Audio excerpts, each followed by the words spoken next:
Hello friends, welcome to my YouTube channel English with Vikram. Today we are going to discuss class 10th poem number first Dust of Snow written by Robert Frost. Robert Frost was an American writer. He is born in 26 March 1874 in California, USA. Robert Frost का पिताजी का death 1885 ईस्वी में हो गया था। उसके बाद रॉबर्ट फ्रॉस्ट और उसकी पूरी फैमिली लॉरेंस चले गए और लॉरेंस में ही रॉबर्ट फ्रॉस्ट और की पढ़ाई हुई। वहाँ से पोएट्री के प्रति उनका मन में प्यार जागा और वहाँ से वो पोएट्री लिखना भी शुरू किए और बहुत ही सुंदर से लिखने के काम करते थे। रॉबर्ट फ्रॉस्ट एक नेचर पोएट है, प्रकृति के प्रति प्रेम को दिखाने का काम करते हैं। और इसमें से जो हम लोग रॉबर्ट फ्रॉस्ट क्या है, एक नेचुरल पोएट है और प्रकृति को दिखाने का काम करते हैं। बहुत ही अच्छे तरीके से प्रकृति को, सुंदरता को, प्राकृतिक में जो चीज़ें होती है उन्हें बताने का काम करते हैं। इसलिए रॉबर्ट फ्रॉस्ट को क्या कहते हैं, हम लोग नेचर पोएट के रूप में जानते हैं। रॉबर्ट फ्रॉस्ट का राइटिंग स्टाइल है वो बहुत ही सिंपल है। उनका लैंग्वेज जो होता है बहुत ही सिंपल होता है, कोई भी पढ़ के समझ सकता है। लेकिन उनका मीनिंग जो होता है बहुत ज़्यादा डीप होता है। बहुत ही डिफरेंट वे में अपनी बातों को नेचर के प्रति डीप मीनिंग के साथ में रखने का काम करते हैं। आज उसी में से एक पोएम को देखेंगे, the dust of snow. Dust of snow जानने से पहले हम लोग कुछ नेगेटिव थिंग के बारे में जानते हैं। जैसे कि अगर आप कहीं पे जा रहे हैं और कोई रास्ते में टोक देता है, मतलब कोई रास्ते में कुछ बोल दिया, तो हम लोग सोचते हैं कि इसने टोक दिया, कुछ खराब होने वाला है। या फिर अगर आप लोगों ने कहीं पे जाने वाले हैं या कोई शुभ काम करने वाले हैं और तब बिल्ली रास्ता काट दे, तब कैसा लगता है, हम लोग सोचते हैं कि बिल्ली रास्ता काट दिया है, मतलब नेगेटिव थॉट है, ऐसा कुछ करने के काम करते हैं हम लोगों ने। अब नेक्स्ट हम लोग एक और बात जानते हैं कि अगर हम लोगों ने कोई शुभ काम करने के लिए हैं और कोई छींक देता है और छींकने की आवाज़ जो होता है उससे हमें सोचने में, अंदर में शंका आ जाती है, क्या ये काम होगा सही से या नहीं होगा। इस नेगेटिव थॉट को हम लोग दिखाने का काम करते हैं। ऐसे ही रॉबर्ट फ्रॉस्ट ने एक रॉबर्ट जो हम लोग पोएम लिखे डस्ट ऑफ स्नो, उसमें से नेगेटिव चीज़ों को बताने का काम किए हैं। नेगेटिव चीज़ें जो है वो पॉजिटिव कैसे हो सकते हैं, इनके बारे में होते हैं, इसके बारे में बताने का काम करते हैं। Dust of snow was a short poem publish in 1920 in London as a fable. मतलब एक फैबल के रूप में इसे पब्लिश किया गया था। 1920 ईस्वी लंदन में पब्लिश किया गया था। पोएम स्टार्ट करने से पोएम के कुछ इंपॉर्टेंट वर्ड्स को पहले देखते हैं हम लोगों ने। फर्स्ट वर्ड है क्राउ। क्राउ क्या होता है, वन ऑफ द बर्ड्स है जो ब्लैक कलर का होता है। मिस्टीरियस, डार्कनेस और बैड ओनम को दिखाना, तब मतलब बैडनेस को, नेगेटिव कैपेबिलिटी को दिखाने का काम करता है। दूसरा नंबर है सॉक। सॉक मतलब होता है हिलना। काउज ऑफ मूवमेंट क्विकली, मतलब किसी चीज़ों को, अगर पेड़ वगैरह को, टहनी वगैरह को हिलाते हैं तो वो जो हिलना होता है, हिलता है ना, उसे हम लोग सॉक के नाम से जानते हैं। फोर्थ अप एंड डाउन, हो सकता है पेड़ के टहनी जो है नीचे ऊपर होता है, उसे दिखाया गया है। और cause a movement make a snowfall, और जो पेड़ के जो मूवमेंट हुआ जिसके कारण से पेड़ से स्नो नीचे गिरता है, उसे दिखाने का काम किया गया है। तीसरा जो वर्ड है dust of snow. Dust of snow, जो पहले हम लोगों ने डस्ट स्नो को जानते हैं, स्नो मतलब होता है बर्फ। और बर्फ कैसे, डस्ट कैसे हो सकता है, जब ठंडा इलाका होता है ना तो वहाँ पे बर्फ़ पूरी तरह से जमा होता है। जैसे हमारे यहाँ पे क्या है, बालू वगैरह होता है ना, इस टाइप से होता है। और वैसे ही पेड़ पर है। और जब वहाँ पे क्रॉस जब गया ना, तो क्रॉस से हिलने की वजह से जो है, और सॉकिंग की वजह से जो डस्ट के रूप में ही क्या है, स्नो गिरता है, इसलिए इसे डस्ट ऑफ स्नो कहा गया है। और इसमें से एक ट्री की बात किया गया है जिसका नाम है हेमलॉक ट्री। ये एवरग्रीन ट्री है जो हिमालय वाले क्षेत्र, मतलब बर्फीले क्षेत्र में पाए जाते हैं। और ये सिंबलाइज करता है डेथ। और पॉइजनस क्या है, मतलब ये पॉइजनस ट्री होता है, मतलब जहरीला पेड़ के रूप में जानते हैं। जो डार्केस्ट टोन्स और सीन को दिखाने का काम करता है, मतलब डार्क की चीज़ों को दिखाने का, डेथ को दिखाने का काम करता है, पॉइजन को दिखाने का काम करता है। नेक्स्ट वर्ड है मूड। मूड तो हम लोग सबको ही जानते हैं, मतलब एनी पर्सन, किसी भी पर्सन का इमोशन और फीलिंग्स को दिखाने का काम करता है मूड। इसमें से रोइड है।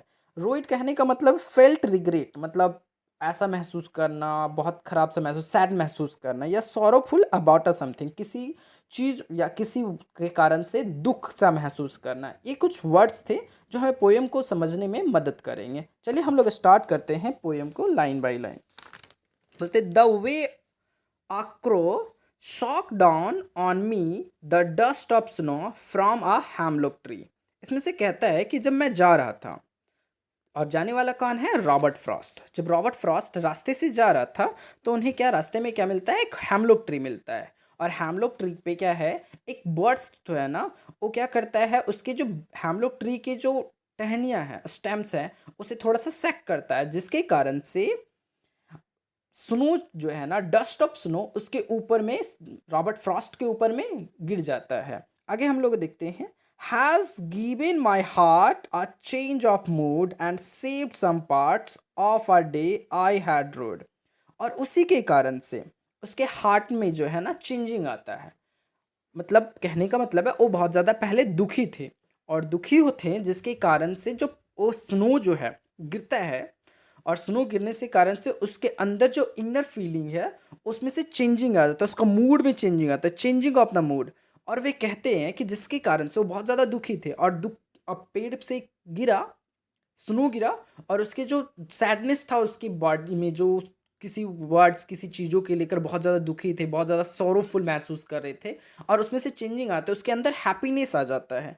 और वे कहते हैं कि इसी के कारण से क्या हुआ, उसके जो जो दिन का कुछ पार्ट्स था वो डिस्ट्रॉय होना था, खराब होने वाला था, वो क्या होता है, बच जाता है। खराब होने से वो अपने लाइफ के उस दिन का कुछ पार्ट्स को बहुत ज़्यादा इंजॉय कर पाते हैं।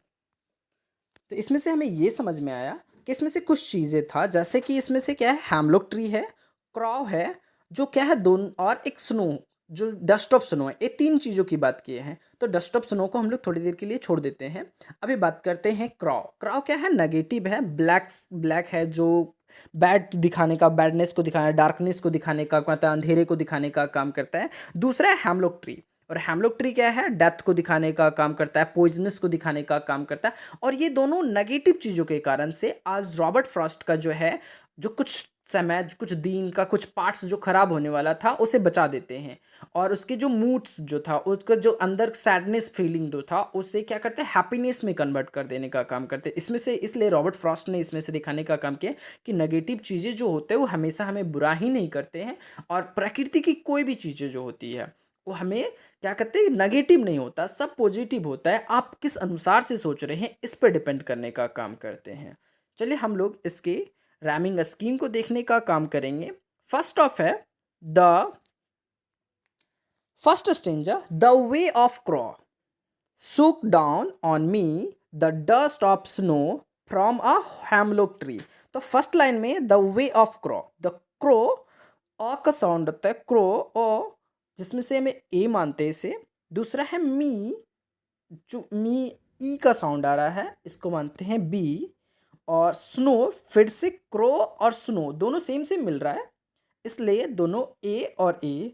और ट्री और मी दोनों सेम सेम वर्ड आ रहे हैं, मतलब प्रोनाउंसिएशंस करेंगे तो जो प्रोनाउंस करने के बाद जो लास्ट लेटर का जो प्रोनाउंसिएशन है वो सेम होता है, जिसलिए इसको मी और ट्री, ई के साउंड आते हैं, इस दोनों को बी माने। तो फर्स्ट स्टेंजा का राइमिंग स्कीम है ए बी, ए बी। अब देखते हैं हम लोग सेकेंड स्टेंजा।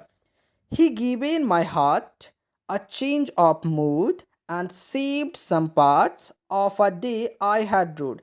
तो पहला लाइन देखते हैं, हार्ट एंड पार्ट दोनों में सेम टाइप्स ऑफ साउंड है, लेकिन ऊपर वाले से किसी से नहीं मिल रहा है, इसलिए इसको मानेंगे सी, मतलब थर्ड।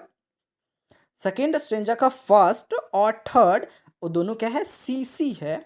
और second line mood and rued दोनों का ऊट साउंड आ रहा है, इसे मानते हैं डी और डी, इसलिए सेकेंड स्टेंजर का राइमिंग स्कीम है C D, C D. Theme of poem, first theme है ट्रांसफॉर्मेशन एंड रिन्यूअल्स।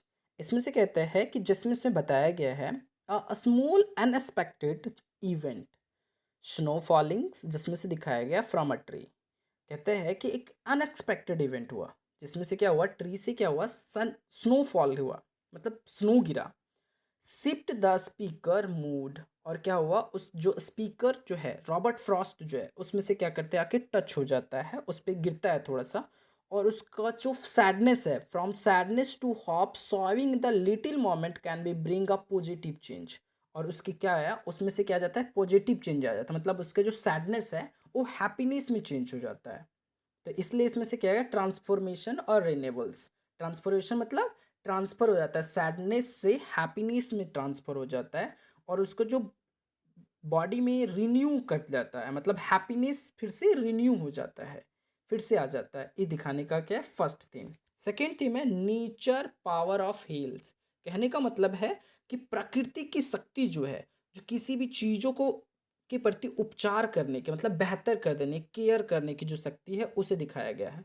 बोलते हैं nature serve as a source of comfort. Nature क्या है, कभी कोई नेगेटिव नहीं होता है। जैसे हम लोगों ने बात की थी कि अगर बिल्ली रास्ता काट दे तो नेगेटिव होता है, ऐसा बिल्कुल भी नहीं, कोई चीज़ नेगेटिव नहीं होता है। हम लोग ट्री पॉइजनस है तो इसे पॉइजनस हम मानते हैं तब है, वो भी क्या है, बहुत ही ज़्यादा प्रकृति के सुंदरता को दिखाने का काम करता है, बहुत ही अच्छा है।